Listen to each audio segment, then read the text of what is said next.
자, 오늘 말씀을 통해서 벙어리 귀신 들린 아이를 고치시는 예수님의 능력을 우리가 바라보게 됩니다. 벙어리 귀신 들린 아이와 아버지가 소개가 되지요. 예수님께서 베드로와 야고보와 요한을 데리고 변화산에 올라갔다가 내려오셨습니다. 내려오셔서 산 아래에 있는 제자들 9명의 제자들이 아주 난처에 처한 제자들을 만나게 됩니다. 어떤 일이 벌어지고 있었느냐? 나면서부터 어릴 때부터 귀신이 귀를 먹게 하고 말을 못하게 하는 그런 아이를 데리고 있던 그 아비가 예수님이 계신 줄 알고 제자들이 있는 곳에 도착했는데 예수님께서는 변화산에 가셨습니다. 그리고 그 아래 9명 제자들이 있게 되는데 그 제자들에게 자기의 아이를 보여주면서 이 아이가 귀신 들렸다. 그래서 이 아이를 고쳐달라. 귀신을 내어 쫓아달라. 이렇게 간청을 했지만은 귀신을 쫓아내지 못하고 있는 제자들의 난처한 처지가 바로 예수님께서 오시고 나니까 그 난처한 처지의 모습의 제자들 상황이 벌어지고 있었습니다.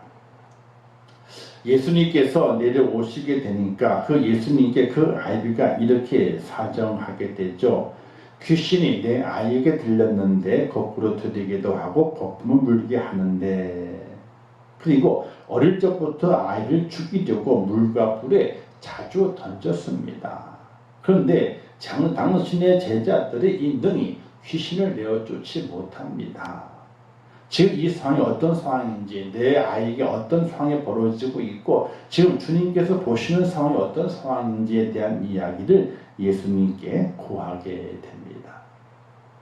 우리가 기도하게 될 때에 하나님 뭘 해주세요 이런 기도하게 되면 안 됩니다. 기도하게 될 때는 뭔가를 하나님께 부탁하고 요청하게 될 때는 그 전체적인 상황에 대한 이야기들을 자세하게 세밀하게 하나님께 아뢰 수 있어야 됩니다. 그게 바로 기도하는 방법의 모습이죠. 그냥 하나님 아셨죠? 하고 지나가는 걸 기도 아닙니다. 하나님 알겠죠? 아닙니다. 지금 내 마음이 어떻고 내 상황이 어떻고 내가 어떤 심정인지 하나님께 정말로 간절하게 아뢰서 인간을 불쌍히 여기신 하나님의 그 마음을 감동시킬 수 있는, 또 그 하나님의 그 마음을 움직일 수 있는 그런 기도의 모습이 우리에게 절대적으로 필요하다는 사실입니다. 우리가 보게 될 때 기도하게 되면 하나님 아셨죠? 감사합니다. 끝. 뭐가 감사한지 그냥 감사됩니다. 근데 뭐가 정말 감사한지 그 감사의 구체적인 내용을 하나님께 구하고, 하나님 이렇게 감사합니다. 또 이것을 이루어주기를 원합니다. 왜 이것이 이루어져야 됩니까? 내 삶에 하나님께 드리기 위해서, 하나님께 쓰임받기 위해서, 더 은혜 충만을 위해서 이러이러한 것들이 필요합니다. 이렇게 구체적으로 하나님께 아뢰 수 있어야 되는데 오늘 우리의 기도는 그렇지 못하다는 겁니다. 그냥 아시겠지만, 그렇죠. 다 아시죠. 급할 때는 그렇게 할 수 있지만 급하지 않은데. 자, 귀신 들린 아이를 데리고 온 그 아비는 예수님께 자기의 사정을 다 고합니다. 이 아이를 고쳐주면 좋겠습니다. 귀신을 내어 쫓아주면 좋겠는데 제자들은 그렇게 하지 못하더이다. 더욱더 안타까운 마음을 예수님께 피력을 하게 됩니다. 이때 예수님께 제자들을 책망하시게 되죠. 믿음이 없는 세대여, 얼마나 함께 있으며 얼마나 참으리요 라고 말하게 됩니다. 즉 그 당시에 제자들과 또는 바리새인들, 서기관들 또는 그 주변에 있는 많은 무리들을 포함해서 예수님께서 책망하고 있는 겁니다. 믿음이 없는 세대여, 얼마나 함께 있으리요. 예수님께 제자들과 함께 계셨습니다. 그리고 예수님께서 모든 무리들과 함께 있었습니다. 그들이 함께 다니면서 기적도 보고 이적도 보고 병고침도 보고 하늘의 능력을 봤습니다. 그런데 그들 속에는 믿음이 없습니다. 예수님에 대한 믿음이 확실하게 없습니다. 또 얼마나 참으리요, 얼마나 많은 고침과 많은 보여줌과 또 여러 가지 많은 가르침을 주었음에도 불구하고 그들이 깨닫지 못하게 되니까 예수님께 속으로 좀 화가 나신 겁니다. 내가 얼마나 참아야 되며 얼마나 너희와 함께 있어야만이 너희가 내가 메시아인 줄, 예수 그리스도가 누구인지 확실하게 알고 그 이름과 그 능력으로 세상을 이기고 귀신을 제압할 수 있는 그 축복자가 되겠느냐, 이렇게 말하게 되는 것입니다. 오늘 우리가 살아가게 될 때에도 과연 우리가 믿음이 있는 세대인가 아니면 믿음이 없는 세대인가 돌아볼 수 있어야 됩니다. 자기는 자기 자신이 더 잘 알아요. 남이 나를 알 수가 있는 것이 아닙니다. 내가 나를 더 잘 압니다. 과연 내가 믿음이 있는가 믿음이 없는가, 오늘 우리는 확실하게 나를 돌아볼 수 있어야 됩니다. 과연 얼마나 주님의 은혜와 은총과 그 사랑 앞에 감사하고 구원의 능력을 힘입으며 하나님의 그 능력을 힘입고 확신하며 살아가는 하나님의 사람인가를 돌아볼 수 있어야 됩니다. 우리는 주님 앞에 믿음이 없는 세대여 라는 책망을 들어서는 안 됩니다. 믿음의 연조가 올라가죠. 1년 지납니다. 5년이 지납니다. 10년이 지납니다. 그러면 더 확실한 믿음 속에 있어야 되는데 왠지 모르게 날이 지나가고 시간이 지나가고 연조가 쌓여갈수록 더욱더 믿음이 없는 것을 볼 수 있습니다. 바로 에베소 교회가 첫사랑을 잃어버리고 주님께 책망 들었던 것처럼 첫사랑의 그 뜨거운 사랑의 감격이 없어져 버리고 그냥 믿음의 생활도 그냥 이렇게 아무 의미도 없이 확신도 없이 그냥 교회에 가는 게 교회에 가게 되고 기도하는 기도하게 되고 찬송하는 가 찬송하게 되고 아무런 감격과 감동과 능력도 없이 왔다 갔다 하게 되는 그런 신앙의 모습이 우리에게 없는지 우리는 살펴볼 수 있어야 됩니다.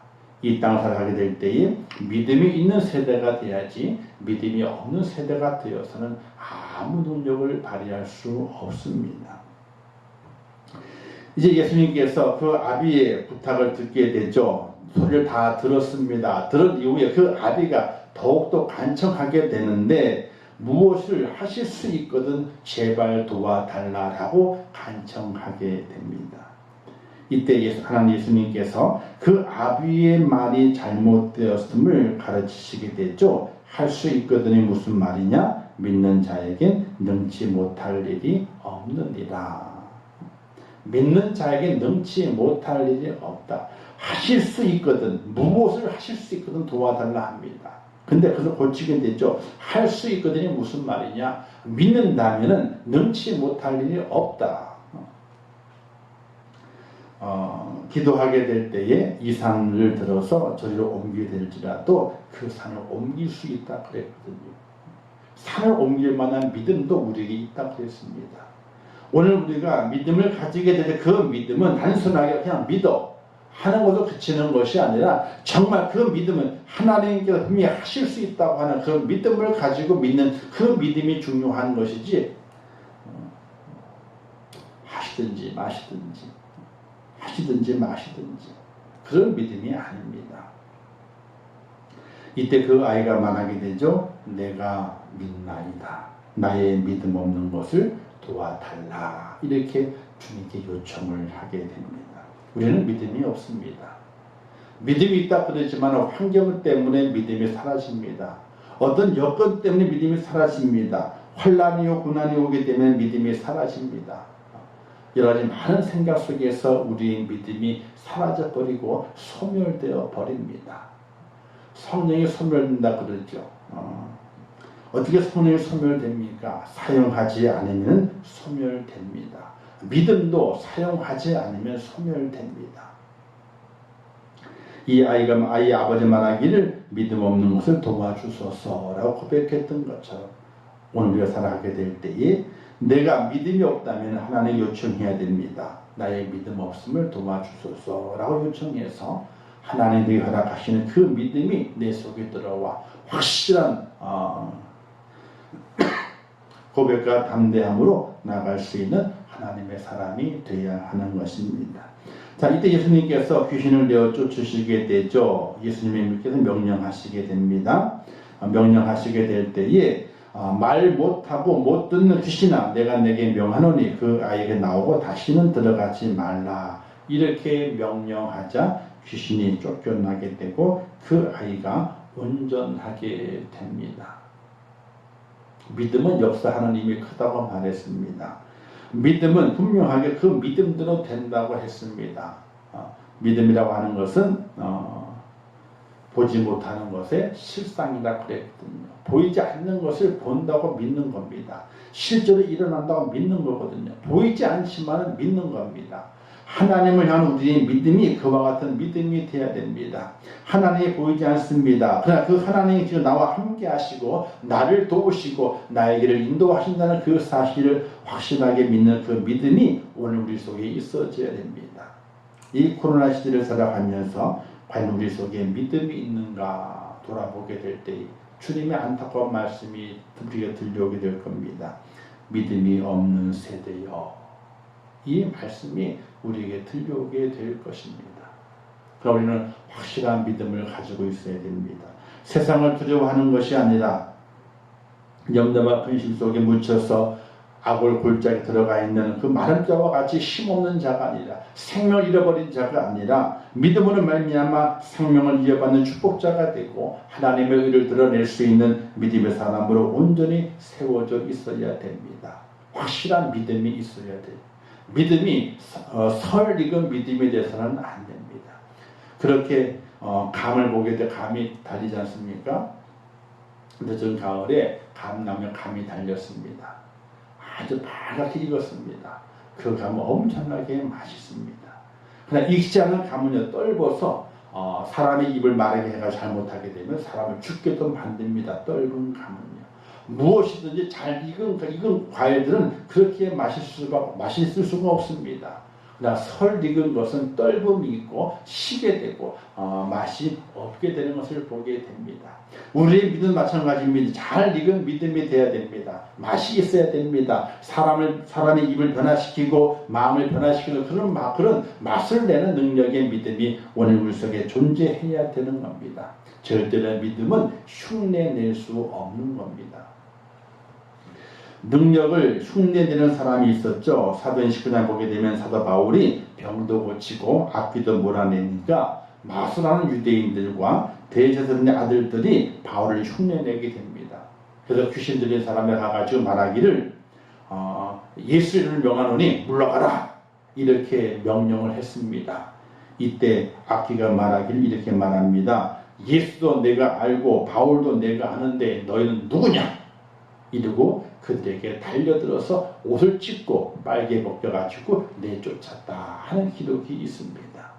믿음은 가짜가 돼서는 안 됩니다. 믿음은 정말 믿음이 되어야 됩니다. 확실한 믿음이 되어야 됩니다. 믿는 믿음이 되어야 되고 예수의 그 능력을 힘있는 그 믿음이 되어야 됩니다. 흉내내는 믿음은요 천국에 갈 수가 없습니다. 우리가 예수 믿는 이유가 어디에 있습니까? 이 땅에 잘 사는 것 아닙니다. 잘 살게 되면요 좀 육신적으로 편하게 되죠. 마음으로 좀 편하게 됩니다. 늘 건강한 거 그렇죠. 염려가 없어지게 되니까 삶의 기쁨이 됩니다. 그러나 건강하기 위해서 물질적인 문제를 해결받기 위해서 우리가 예수 믿는 것이 절대로 아닙니다. 내 영의 문제가 해결받기 위해서 예수 믿는 것입니다. 하나님의 나라 그 천국에 들어가기 위해서 예수 그리스도를 믿는 것입니다. 그 믿음으로 말미암아 하늘문이 열려지게 되고 하늘 가는 길이 열려져서 하나님의 계신 곳으로 우리가 들어가 영생 복락을 누리는 것을 소망하며 달려가는 것이 바로 오늘 우리가 믿음을 가지는 이유가 되는 것입니다. 근데 그 믿음이 확실하지 않으면 천국문이 열리지 않습니다. 그 믿음이 확실하지 않으면 천국 가는 그 길이 보이질 않습니다. 좁은 길을 갈 수가 없습니다. 넓은 길로 가게 됩니다. 결국 우리의 종착역은 천국이 아니라 흉내는 믿음을 가지고 있다면 천국이 아니라 지옥문 앞에 우리가 세워져야 되는 어리석은 자가 될 수밖에 없다는 사실입니다. 사랑하는 성도 여러분, 흉내는 믿음을 간직하는 것이 아니라 정말 내 속에서 하나님을 나의 하나님으로 예수님을 나의 구세주로 그리고 그를 통해서 나의 모든 죄가 용서받고 사함받아 천국문이 열려지게 되고 천국 시민이 되었다고 하는 그 믿음의 확신을 가지고 살아갈 수 있는 하나님의 사람이 되어야 한다는 사실입니다. 우리 이런 찬양 많이 하게 되죠. 이 땅에 있을 만 없어요 라는 찬양이 있습니다. 근데 살아가다 보게 되면은 이 땅에 있을 만 없다라는 분들이 없습니다. 다 이 땅에 소망을 두고 살아갑니다.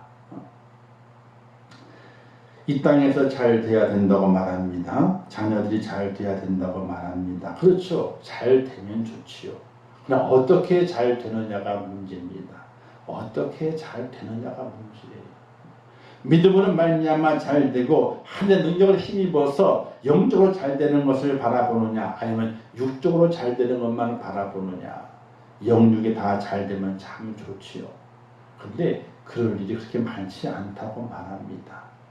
이스라엘 백성이 왜 죄를 많이 지었고 믿음에 떠나게 되었는가? 그들이 가난했기 때문에 그런 것이 아니었습니다. 환난이 있었기 때문에 그런 것이 아니었습니다. 도리어 환난이 있고 가난할 때는 하나님을 떠나지 않았습니다. 그들이 가나안 땅에 거주하게 될 때 풍성해졌습니다. 풍성해지니까 하나님을 잊어버렸습니다. 안락해지니까, 평안해지니까 하나님을 잃어버렸습니다. 이때 하나님의 진노가 그들에게 임하게 됩니다.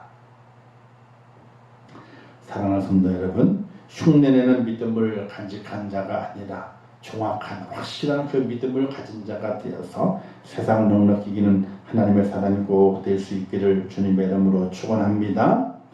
자, 이제 제자들이 귀신이 되어 쫓겨나게 되고 아이가 온전케 되어서 아비의 품에 안겨서 돌아갔습니다. 그리고 제자들과 예수님께서 한적한 곳에 이르렀을 때에, 집에 이르렀을 때에 제자들이 예수님께 질문하게 됩니다. 우리는 어찌 능력을 행하지 못하였나이까? 왜 능력을 행하지 못했습니까? 라고 묻게 되죠. 그들이 창피를 통통히 당했습니다. 9명의 제자들이 귀신을 아인 하나를 어찌하지 못하고 꼼짝하지 못하고 고쳐내지 못합니다. 쫓아내지 못합니다. 주님이 오셔서 단 한 번에 귀신을 내어 쫓았습니다. 제자들의 얼굴이 울그락불그락 되었을 것입니다. 입이 있지만 말을 하지 못하는 제자의 모습이었습니다. 많은 무리들 앞에 창피를 톡톡히 당했습니다. 근데 그 제자들이 한적한 곳에 이르렀을 때에 예수님께 묻습니다. 우리는 어찌 능력을 행하지 못하였나이까? 이렇게 묻자 예수께서 답은 간단했습니다. 기도 외에는 다른 곳으로는 이런 유가 나갈 수 없느니라. 이렇게 말씀하십니다. 하나님의 아들 되시고 참 신이요 참 인간신 예수 그리스도, 모든 병을 고치시고 귀신을 내어쫓는 그 예수님께서 하시는 말씀이 내가 하나님이니까 그 일을 할 수 있지 라고 말씀하신 것이 아닙니다. 내가 메시아이기 때문에 할 수 있지 라고 말씀하신 것이 아닙니다. 이런 능력이 행해지는 것은 기도 외에는 이런 행위가, 이런 능력이 나갈 수 없음을 말하게 되는 것입니다. 그럼 예수님은 어떤 사람이었는가? 기도하시는 예수님이었습니다. 마가복음 1장에 보게 되니까 새벽 5일의 미명에 예수께 일어나 나가 한적한 곳으로 가사 거기서 기도하시니라. 자, 이렇게 말씀하고 있어요. 새벽 5일의 미명에 예수님께서 일어나사 한적한 곳으로 가사 거기서 기도하시니라. 어떤 목사님이 그러잖아요. 우스갯소리로 새벽 기도 너무 힘드니까 어떤 놈이 새벽 기도 만들어가지고 이렇게 힘들게 하냐고. 근데 꿈속에 주님이 나타나셔가지고 그 어떤 놈이 나다. 그 어떤 놈이 나다. 이렇게 꿈을 꿨다는 그런 이야기도 하게 됩니다. 새벽 기도를 누가 만들었느냐? 바로 예수님께서 만드신 겁니다. 왜? 예수님께서 그것이 새벽에 기도하라 하시지 않았지만 그분께서 공생애를 살아가시게 될 동안에 복음사를 감당하시고 자신의 그 메시아의 것을 감당하시게 될 때에 새벽에 일찍 일어나서 미명 뭐냐면요, 동이 떠오르기 전이거든요. 미명. 동이 떠오르기 전에 한적한 곳에 가서 기도하시는 분이셨어요. 예수님께 새벽을 깨우셨습니다. 시간만 되면은 새벽에 일어나서 기도하시러 가시게 된 거예요. 근데 제자들은요, 그걸 모르죠. 주님이 마지막 잡히시는 날 새벽에도 주님의 기도하시러 가서 이 땀방울이 핏방울이 기도하시는데 제자들 어떻게 했습니까? 피곤해서 눈이 감겨져서 졸고 있다가 나중에는 다 자버리고 말았습니다. 예수님은 기도하는데 제자들은 다 자고 말았습니다. 예수님께서는 새벽에 기도하시는 분이었다. 그래서 새벽 미명에 기도하셨다. 제자들은 기도 안 했거든. 예수님만 기도하러 가셨거든. 그럼 누가복음 6장 10절 말씀에서 예수께서 기도하시 산으로 가서 밤이 맞도록 하나님께 기도하시고, 또 어떤 목사님이 철야 기도는 왜 만들어가지고 밤새도 기도하잖아요. 지금이야 뭐 금요 기도회, 그럼 철야 기도도 아니죠. 그냥 금요 기도회죠. 저녁 기도회죠. 옛날에는 정말 금요일날 꼬박 밤을 새잖아요. 꼬박 밤을 새고 토요일날 새벽 기도까지 했어요. 지금은 그런 교회가 없어요. 철야 기도를 누가 만들어가지고 주님께서 철야 기도까지 만드셨어요. 예수 산으로 가서 밤이 맞도록 밤새도록 하나님께 기도하시고, 그리고 마가복음 14장 14절 말씀에서 무리를 보내신 후에 기도하러 땅의 산에 올라가시다. 무리를 보내신 후는 뭐냐면요, 사역을 마치시고 기도하러 산에 올라가셨습니다. 누가복음 9장 18절 말씀에 예수께서 베드로와 요한과 야고보를 데리고 기도하시러 산에 올라가사, 변화산에 올라가시게 될 때도 이유가 기도하러 그 산에 올라갔는데, 기도하는 중에 이제 그곳에서 모세와 엘리야를 만나게 되는 그런 환상을 이 베드로와 요한과 야고보가 보게 되는 것이거든요. 그리고 누가복음 11장 1절 말씀에서 예수께서 한적한 곳에서 기도하시고, 이 말씀의 기록이 되겠습니다. 주님이 행한 모든 내용을 가만히 보게 되면 그분은 기도를 시작하게 되고 기도로 끝마치게 되는 기도하시는 예수님이었다는 사실입니다. 그렇게 바쁘고 힘들고 고단한 그 일정에서 그 당시는 예수님께서 자가용을 타고 다니셨다는 얘기가 없습니다. 말을 타고 다녔다는 얘기도 없고요, 나귀를 탔다는 얘기도 없습니다. 단지 예루살렘에 입성하시게 될 때 그때 어린 양을 잠깐 타셨을 뿐이지 다른 모든 것은 도보로 걸어 다니셨어요. 또 많은 군중과 함께 다니기 때문에 여러 가지 많은 질문을 받으셨습니다. 그러니까 그 육신의 몸은 엄청나게 피곤한 상태에 있는 겁니다. 그렇게 피곤한 상태에 몸이 있다 할지라도 그는 기도하기를 쉽지 않는 예수님이셨습니다. 하나님의 아들이시기 때문에 기도하지 않아도 상관이 없습니다. 저절로 그에게 능력이 있기 때문에, 하나님의 그 능력을 발휘하는 그 능력이 그에게 있기 때문에 따로 기도하지 않아도 능력이 없어지는 것이 아닙니다. 그러나 그는 기도하는 예수님이셨습니다. 하나님께 기도하면서 하나님께 보고하고, 또 하나님의 은혜를 잊고 하나님의 뜻을 깨닫고 마음을 다시 다잡으면서 하나님의 뜻을 이루기 위해서 달려갔던 예수 그리스도, 그 모든 능력은 바로 기도에서 나오게 되었던 것을 오늘 우리에게 말씀해 주고 있는 것입니다. 사랑하는 성도 여러분, 기도하시는 예수님을 닮아갈 수 있는 믿음의 사람이 꼭 될 수 있기를 주님의 이름으로 축원합니다. 자, 예수님이 기도하시게 될 때 제자들은 어떻게 무엇을 했습니까? 제자들은요, 길에서 한가할 때에 누가 크냐고 쟁론했어요.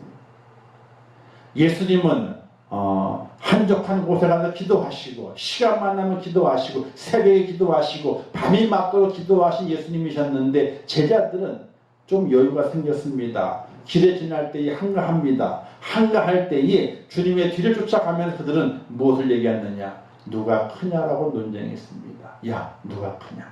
주의 나라 임하게 될 때에 누가 제일 앞자리에 서겠지? 누가 제일 큰 자가 되겠지?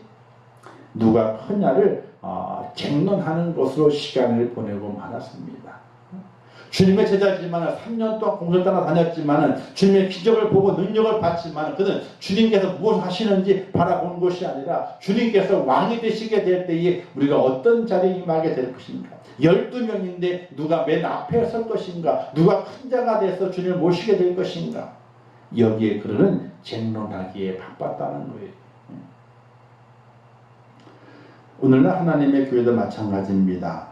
하나님께서는 기도하기를 원하시고 예배하기를 원하시는데 오늘의 하나님의 교회는 무엇을 하고 있는가를 돌이켜보게 되면 기도하지 않고 복음을 전하지 않고 우리는 염려와 근심 속에 하나님의 교회가 살아갑니다.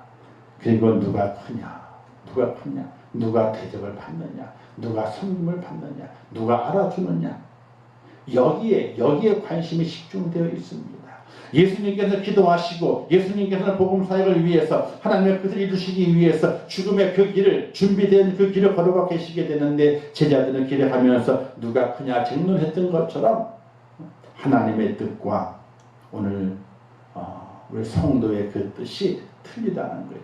하나님의 생각과 성도의 생각이 다르다는 것이 오늘 우리가 제자들처럼 길을 가면서 누가 크냐, 누가 섬김 받아야 되지, 누가 알아줘야 되지, 이런 것에 관심이 쏟아지게 되고 이런 것에 우리의 마음을 빼앗겼을 때 우리는 아무 능력을 발휘하지 못하는 연약한 자가 될 수밖에 없다는 사실입니다. 누가 크냐고 쟁론했던 그들 향해 예수님이 이렇게 말씀하시게 됩니다. 들은 거죠. 예수님께서 귀가 얼마나 밝으신데 뒤에서 아무래도 쟁론할 때 작은 소리를 하지 않았을 겁니다. 그죠? 아마 예수님이 그게 다 들렸을 것입니다. 마음을 꿰뚫어 보시기 때문에 그 지자들이 쟁론하는 것을 분명히 알았습니다. 그래서 그들을 불러서 이렇게 말씀하시게 됐죠. 첫째가 되고자 하면 무사람의 끝이 되고 섬기는 자가 되리라. 섬기는 자가 되리라. 끝이 된답니다. 첫째가 되고자 했을 때는 끝이 된답니다. 도리어 섬기는 자가 될 것이다. 이렇게 말씀하시고 그 후에 어린아이를 영접하라. 소자, 작은 자죠. 작은 자를 섬기고 작은 자를 우대하고 작은 자를 품에 안을 것을 예수님께서 말씀하시게 되는 것입니다. 사랑하는 성도 여러분, 예수님은 기도함으로 말미암아 능력을 발휘했지만 제자들은 길에 다니면서 누가 크냐라고 쟁론함으로 말미암아 귀신 들린 아이를 쫓아내지 못하고 창피를 당했습니다. 오늘 우리 땅에 살아가면서 창피 당하는 자가 아니라 주님의 능력을 행하면서 하나님의 영광을 드러내고 또 많은 이 땅의 사람들에게 하나님의 사람으로 믿음의 사람을 인정받는 그 자리에 우리가 세워져야 한다는 사실을 믿을 수 있기를 주님의 이름으로 축원합니다. 오늘 지금 코로나 시대가 그렇습니다. 내 속에 믿음이 있는 것을 우리가 보여줄 수 있어야 됩니다. 이제 다 지난다면 보세요. 각 교회마다 그런 현상들이 많이 나타날 거라고 지금 예견하고 있습니다. 코로나 시대 때에 죽든지 살든지 내가 교회가 죽겠다 하고 나오지 말라 그래도 교회 나와가 예배 드려요. 그런 분이 계시거든요. 자, 그런데 그렇지 못한 사람도 있었거든요. 이 두 부류의 사람들이 어떻게 돼요? 하나가 못 된다. 두 편 나눠준다는 거예요. 한국 교회가. 일제 때 그랬거든요. 신사참배를 한 목사들과 신사차 하지 않은 목사님들과 어떻게 돼? 패가 나눠졌어요. 나중에 해방 이후에 패가 나눠졌어요. 코로나 시대 이후에 교환 현상들이 분명히 드러난다는 거예요. 각 교회마다. 왜?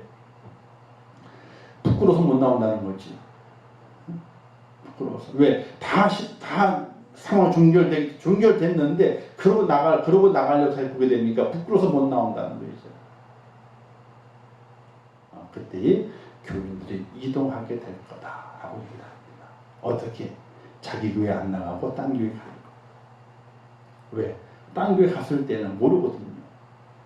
내가 코로나 시대 때에 자기 교회를 어떻게 지켰는지 그걸 모르거든. 그러니까 그 이동들이 있게 될 것이다. 이렇게 얘기를 하게 됩니다. 사람에게는 가리워지지만은 하나님께는 보여지는 거거든요. 일제 때의 신사참배 그 이후에 신사참배한 목사님들이 회개하고 자복하고 하면 되는데 그렇게 못했거든요. 황경기 목사님도 돌아가시기 얼마 전에 한국교회 앞에 내가 큰 죄를 졌고 하나님께 죄를 졌습니다 라고 신사참배에 대해서 통해 자복을 했어요.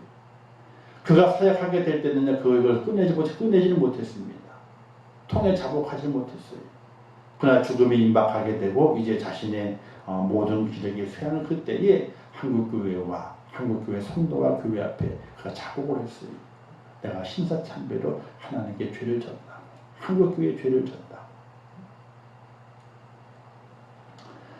오늘 우리의 삶 속에서 우리는 코로나 시대를 살아가면서 어떤 자세를 가지고 살아가야 될 것인가?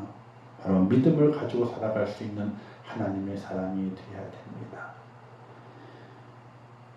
코로나는 이거는 이 전염병은요 누구의 죄도 아니에요. 누구의 죄도 아니에요.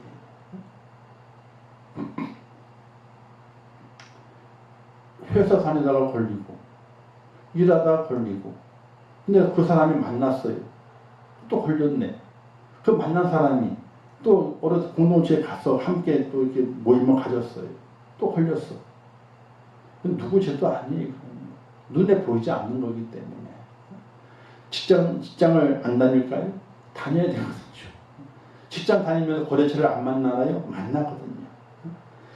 계속 마스크만 쓰고 있는 것이 아니거든. 어느 한순간에 마스크를 벗을 수 있는 거거든요. 그럴 때에 잘못되는 경우가 많이 생긴다는 거예요.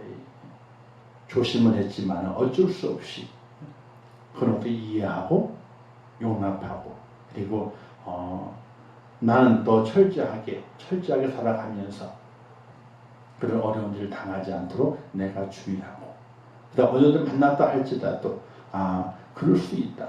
살아가다 보게 되면 그럴 수 있다 하는 그 용납의 그 마음을 가지고 또 고쳐가고 그런 은혜로움을 가지고 살아가지 않으면 이 코로나 시대 때 우리는 더욱더 반복하고 서로 질시하게 되는 그 사회가 만들어질 수 있다는 사실이. 사랑하는 성도 여러분, 우리는 믿음을 가지고 살아가야 됩니다. 그 믿음의 능력을 이루기 위해서는 어떤 모습이 필요하게 되느냐? 바로 우리에게 주님께서 기도하셨던 것처럼 기도하는 모습이 절대적으로 필요하다는 것입니다. 주시는 교훈을 보게 되면요, 기도하는 제자가 되라라고 말씀합니다. 기도하는 제자가 되라. 정말 기도할 때인데 기도를 하질 않아요. 기도할 때가 아닌데 기도한다고 설치고 정말 기도할 때인데 기도하질 않아요. 이게 거꾸로 된 믿음의 삶의 모습이죠. 잘못된 겁니다. 그리고 겸손히 섬기는 제자가 되라. 겸손해라. 목소리를 키워가는 것이 아니라 더 겸손하게 더 낮아져서 하나님의 뜻을 펼쳐갈 수 있는 그런 믿음의 사람이 되게 될 때에 능력을 발휘하게 된다 하는 것을 우리에게 주시게 됩니다.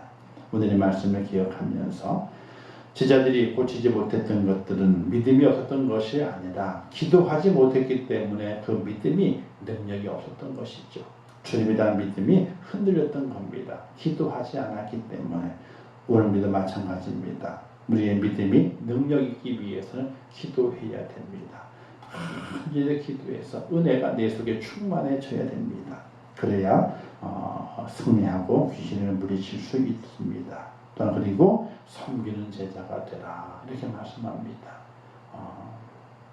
우리의 마음을 강박하게 하는 것이 아니라 우리의 마음을 부드럽게 하고 주의 뜻이 무엇인지 깨달아 섬기며 또 낮아진 모습으로 주의 뜻을 이루어갈 수 있는 하나님의 사람이 되게 될 때에 우리가 어느 곳에 있든지 어느 자리에 있든지 우리의 믿음의 능력을 발휘해서 세상을 넉넉히 이기는 축복자가 될 수 있음을 꼭 기억하시면서 기도하는 사람, 겸손히 섬기는 하나님의 사람 꼭 되시기를 주님의 이름으로 축원합니다. 기도하겠습니다. 좋으신 아버지 하나님 은혜를 감사합니다. 오늘도 귀한 말씀 주셨습니다. 잘 깨닫게 하옵소서. 믿음이 없는 세대를 주님께서 책망하십니다. 오늘 저희들에게 믿음이 있는지 돌아보게 도와주시고 믿음의 능력자가 되기 위해서는 기도해야 됨을 말씀하십니다. 예수님이 기도하셨듯이 새벽 민명에 또 밤이 맞도록 또 여유가 되고 시간이 됐을 때에 모든 시간 속에서 하나님께 기도하는 예수님의 모습을 닮아 능력 있는 하나님의 사람이 되기를 원합니다. 저희를 도와주시옵소서. 기도 한 번을 말미암아 능력의 사람 되게 하시고 세상을 이기게 도와주시고 이 마지막 때에 하나님의 의를 드러낼 수 있도록 축복하여 주시옵소서. 예수님의 이름으로 기도하옵나이다. 아멘. 하늘에 계신 우리 아버지여, 이름이 거룩히 여김을 받으시오며 나라에 임하옵시오며 뜻이 하늘에서 이룬 것 같이 땅에서도 이루어지이다. 오늘날 우리에게 일용할 양식을 주옵시고 우리가 우리에게 죄 지은 자를 사하여 준 것 같이 우리 죄를 사하여 주옵시고 우리를 시험에 들게 하지 마옵시고 다만 악에서 구하옵소서. 대개 나라와 권세와 영광이 아버지께 영원히 있사옵나이다. 아멘.